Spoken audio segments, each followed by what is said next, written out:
Los miembros numerarios de la Academia Mexicana de la Lengua tienen la obligación, por disposición estatutaria, de ofrecer periódicamente una lectura de su autoría, una exposición, una charla o una conferencia en las sesiones plenarias de la corporación que se llevan a cabo quincenalmente. Dichas lecturas dejaron de ser privadas y adquirieron un carácter público, con el propósito de cumplir de mejor manera su función de difundir el conocimiento, no nada más de carácter lingüístico, sino de la cultura en beneficio de la sociedad. La Academia Mexicana de la Lengua es una entidad plural integrada no solo por escritores, lingüistas o filólogos, sino también por filósofos, historiadores, abogados, científicos, médicos, arqueólogos, artistas, etc. En ella convergen diversos pensamientos, ideas, visiones del mundo y posiciones políticas, de manera tal que la Academia es una corporación garante de la pluralidad y de la libertad de expresión. Sobra decir que la responsabilidad de las presentaciones y de las conferencias que cada uno de los académicos presente en esta sucesión de programas tiene un carácter individual, que no necesariamente refleja la posición de la Academia, apolítica por definición.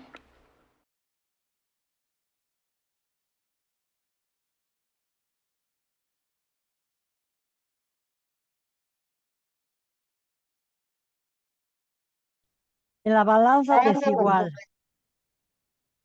He ido varias veces a Bogotá y cosa curiosa, nunca había subido al Monserrate, visita obligada cuando se viene a esta ciudad. Esta vez fui con los amigos. Hicimos una larga cola y por fin tomamos el periférico. Me dio un poco de vértigo. Camilo me cuenta que él casi siempre sube a pie. Solo de pensarlo me sofoco. Desde lo alto se contempla la gran ciudad, la roja ciudad enladrillada. Una ciudad por donde ahora se ven desparramados varios rascacielos. Los pintan de azul y verde o los abarrocan. Me produce una especie de desazón. Contrastan con la sierra, obviamente muy verde, muy frondosa. Tranquiliza, pero me comentan, los árboles son casi todos eucaliptos. Atentan contra la biodiversidad. Los altos edificios con sus inútiles adornos me perturban. Llegamos. Unas escaleras conducen a un templo, es católico. No sé por qué, la fachada me da la impresión de que se trata de un recinto evangélico. En el altar, un Cristo desmiente mi impresión, pero aumenta mi curiosidad. Acostado, se incorpora a medias, con el deseo de resucitar. Una duda semejante me asaltó cuando pasaba frente a un edificio de tipo neoclásico con mis amigos Olga y Gilberto, compañeros de mi hija Renata en el Instituto Nacional de Antropología e Historia de México. Les pregunté si era un templo evangélico, uno de los miles que desde hace tiempo pululan por nuestras ciudades. No, me dijeron, es el antiguo columbario del cementerio central, intervenido por la artista Beatriz González. No, dicen que dijeron también otros varios millones de evangélicos que participaron junto con otros colombianos en el plebiscito de 2016 a favor o en contra de la paz. No, no, dijeron millones de evangélicos a los acuerdos de paz. Su voto fue decisivo. No tengo cifras oficiales, pero si salieran a votar 4 millones de evangélicos, posiblemente la mitad de ellos rechazó los acuerdos, declaró Edgar Castaño, presidente de la Confederación Evangélica de Colombia. Un voto que aseguran fue de conciencia y no político. Salimos de la iglesia, me da sed y bajamos hacia el restaurante. Enfrente una pequeña y curiosa escultura representa un búho desentona. El camino serpentea y en los recodos aparecen conjuntos escultóricos que reproducen la pasión de Cristo. Algunos me recuerdan esculturas romanas. Cristo arengando a las masas y vestido como emperador. Julio César iba siempre acompañado de un esclavo que de tanto en tanto le susurraba al oído. Recuerda que eres un hombre. Enfrente del Monserrate, el otro cerro, En lo alto, un templo dedicado a la Virgen de Guadalupe, la patrona de México. Hubiera debido visitarlo. No lo hice. 2. Un interludio. Al día siguiente, fui a desayunar a Palo Quemao con Alejandro y Edwin. El mercado donde compré café, hierbas raras y curativas. Bebí jugo de feijó de gusto amargo y de un raro color verdoso. Tomé chocolate. Lo acompañé con pan blandito y pan de coco y admiré una vasta cantidad de legumbres, pájaros, tubérculos, frutas y flores de los que no hay en mi país. En la mesa donde nos acomodamos estaban tres personas más. Una mujer joven se levantó de repente, me abrazó y me dijo, le hice una novela El Rastro hace años para mi curso de literatura latinoamericana. Me emociona verla aquí, explica, sentada junto a mi madre y mi esposo, compartiendo el desayuno en la misma mesa. En Palo Quemado había uchuvas, descritas como fruta exótica con propiedades terapéuticas. Calupas, rugosa cáscara amoratado pariente del maracuyá. Lulos, leo, fruta rica en calcio, potasio, magnesio y para mí de extraño y agrio sabor. Porojos, los de nombre rimbombante como las curubas, granadillas, tomates de árbol, nombres todos que se pronuncian al ritmo de vallenato o de cuchumbé, como los que vi bailar en Cartagena, de Indias, y en otras de mis visitas a Colombia. 3. Solo quedan los muros. Otro alto en el camino. Ahora la instalación que hizo Doris Salcedo, la artista Doris Salcedo, en un edificio abandonado de la ciudad. Recinto con espacios verdes y muros de adobe a medio derruidos. Cerca del Palacio Nariño y el Palacio Presidencial. Una puerta colonial sirve de entrada. La exposición se intitula Fragmentos. En las habitaciones, las paredes desnudas y un suelo en apariencia terso, casi común y corriente como todos los pisos, pero al caminar se siente como si se caminase de pronto sobre arrugas, una sensación extraña. ¿Por qué arrugas? Me pregunto. No lo sé. Quizá más bien heridas o cicatrices de las heridas.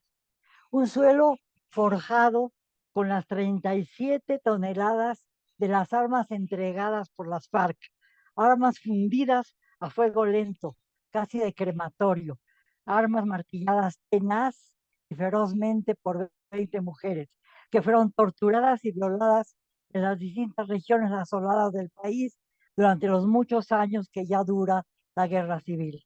Mujeres que al golpear con sus martillos la masa de hierro fundido lograron transformarla en una lámina de acero que serviría para tapizar los suelos de un museo, al tiempo que al hacerlo descargaban su ira y su vergüenza sobre ese material. 37, 37 toneladas de armas fundidas y martilladas sobre las cuales camino. Jesucristo es el único que puede traer la paz que tanto anhelamos. Fue la frase que escribió en su cuenta de Facebook el futbolista evangélico Daniel Torres el 28 de septiembre de 2016. Mensaje que se hizo viral. El 2 de octubre fue emblemática también en México, cuando en 1968 fueron asesinados miles de estudiantes universitarios en Tlatelolco. Sí, el 2 de octubre, a las 5 de la tarde de ese mismo año, Colombia rechazó en el plebiscito los acuerdos de paz negociados durante 4 años con la guerrilla de las FARC en La Habana. Un suelo para construir una nueva Colombia y pisotear ese armamento. Soy consciente de esa doble lectura y la busco, explica Doris Salcedo. Armas entregadas después de un largo proceso para conseguir la paz. ¿Se ha logrado la paz? ¿Se ha conseguido dirimir un conflicto que ya ha durado, dicen, más de 7 décadas? La sociedad colombiana prestó atención a las FARC mientras combatían, insiste Salcedo, pero desde que entregaron las armas, los maltratan y les incumplen los acuerdos. Me avergüenza ver cómo los políticos permiten eso. 4. Servicios hospitalarios. Alguien me dice una noche, ¿y quieres conocer Bogotá? tienes que visitar el Hospital de San Juan de Dios. Cumplo con el pedido. Ese hospital fue fundado en el siglo XVIII, pero ya prestaba servicio de salud desde 1564.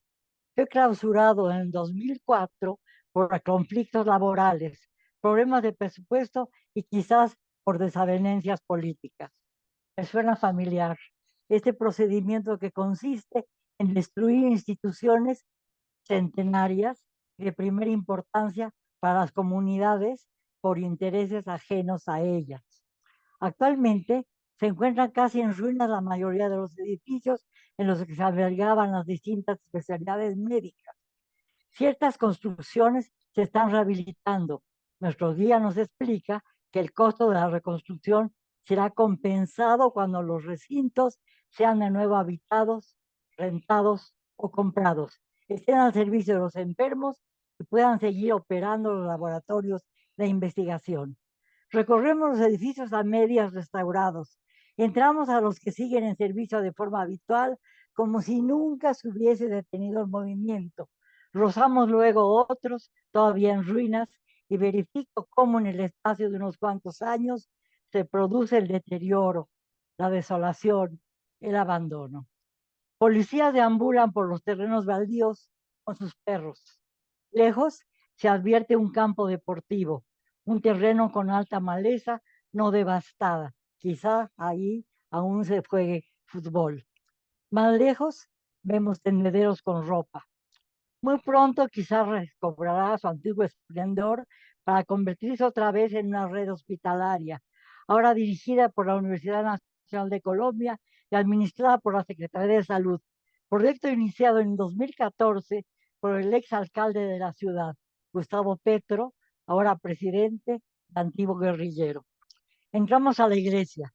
Me persiguen de nuevo los fantasmas. Su aspecto vuelve a recordarme esos templos evangélicos que, insisto, aparecen de repente y cada vez más seguido en las calles de nuestras ciudades como nacidos por generación espontánea. 5. Y Dios está de luto. Cerca del templo barroco de San Agustín, en el claustro de ese antiguo convento bogotano, la extraordinaria exposición de alrededor 500 fotografías de Jesús Abad Colorado, intitulada El Testigo, documenta más de 20 años de violencia que han producido 8 millones de víctimas y 800,000 desaparecidos. Simple estadística cuando se describe así. Me recuerda a los campos de exterminio nazis y la industrialización de la muerte, la producción de cenizas. Impresión agigantada cuando veo una fotografía que muestra a mitad de un claro de la selva un horno crematorio donde se incineraba a los cadáveres de los ajusticiados. Me viene de pronto a la cabeza esa palabra, ajusticiados. ¿Justicia de qué? ¿Acaso tantas muertes pueden achacarse a la justicia? El máximo de refinamiento, construir un horno para deshacerse de los cadáveres como desechos de una larga historia ominosa. Me detengo, pienso en las innumerables fosas clandestinas que se van descubriendo a lo largo del territorio mexicano. Pienso en los miles de cadáveres que los sicarios de los cárteles de la droga han disuelto en ácido, también en México, y siento una extraña y siniestra hermandad. En uno de los muros leo que campesinos acusados de ser guerrilleros fueron torturados, desmembrados y luego incinerados para no dejar ningún vestigio. Solo entre los árboles y la maleza, el horno, el único testigo. En el nordeste de Antioquia, un grupo armado dinamitó un oleoducto e incendió el río, parte del bosque y del pueblo. Veo las ramas, camino un poco más y me detengo a tener un retrato de un niño como de 5 años, de ojos muy vivos y camiseta agujerada. Y solo quedó una red de agujeros. Se lee o se canta en un texto náhuatl escrito después de la conquista de Tenochtitlán. Más lejos, abandonada entre despojos, una niñita de 3 años con medio torso desnudo. Nos mira con asombrosa vitalidad. Un padre con un bebé muerto en los brazos, múltiples campesinos cargando ataúdes y letreros contra la guerra. De repente, un perro echado ostenta en su pelaje una inscripción con las letras A, U, C, que me explican son las iniciales de quienes pertenecían a las autodefensas. Grupos, perdón, grupos de paramilitares, quienes junto con otros grupos han devastado sistemáticamente regiones enteras de Colombia. Me detengo. En un close-up de veo una cartuchera sobre el dorso de un personaje desconocido. Otra foto con un soldado o sicario o paramilitar o autodefensa o guerrillero que lleva atravesada en el pecho la cartuchera y entre los cartuchos una imagen del crucificado como amuleto contra las balas. Además, allá se retratan los cartuchos simplemente. Uno de los libros más emblemáticos que nos hablan de la Revolución Mexicana se llama Cartucho. Es de Nelly Campobello. Un niño soldado cargado de fusiles ríe extasiado. Al lado, una anciana negra, estatuaria. Es del Chocó, una región de enorme vitalidad, donde a pesar de la violencia y el despojo, los habitantes, extraordinarios artesanos, fabrican de las más bellas y elaboradas artesanías del país. Las naves ancestrales de los muertos y las cestas en palma de guerregué que se usan para almacenar el agua. No tenemos ni corazón ni conciencia para mirarnos en el espejo roto de la guerra. Reza un letrero pintado en la pared. Otro recuenta simplemente, cuando llegamos a Nueva Venecia, la gente nos dijo, 14 pescadores, son 39 los muertos. Allí estaba toda la sangre y la ropa fuera de la iglesia. El resto de los asesinados fueron encontrados a lo largo de la ciénaga. Habían pasado 2 días después de la matanza. Las provincias de Antioquia, Chacó, Boyajá, La Guajira, La Magdalena.